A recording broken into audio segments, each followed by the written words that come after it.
إلى ماذا دعا النبي صلى الله عليه وسلم؟ Пайгамбар саллаллаху алейхи вассалам эмнеге дават кылган, эмнеге чакырган? يدعو إلى توحيد الله Аллахтын жалгыздыгына, тавхидке чакырган. وترك الشرك. Жана ширкти таштоого. معالي الأخلاق، أعلى الأخلاق يدعو إليها النبي Жана صلى ошол الله عليه менен وسلم. бирге кулк мүнөзүн адайып халктын эң улуу көрсөтүчтөрүнө. أخرج الله سبحانه وتعالى بالنبي صلى الله عليه وسلم، يعني كان سبب النبي صلى الله عليه وسلم في إخراج الناس من الظلمات يعني الكثيرة إلى نور واحد، طريق واحد.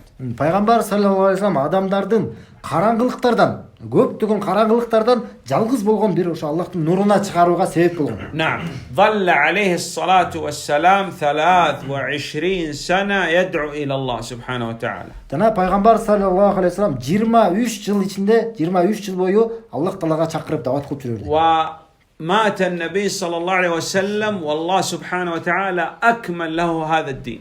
Жана качан пайгамбар саллаллаху алейхи вассалам бул дүйнөдөн кайтканда, кайтыш болгондо, ал Аллах Таала бул динин толук кылып түшүрүп койду. فلا يمكن لأحد أن يبتدع شيئا في دين النبي صلى الله عليه وسلم. Демек, эч кимге уруксат берилбейт мына. Мүмкүн эмес. Бул ушул динге кандайдыр бир кошумча кошконго эч кандай бул мүмкүн эмес.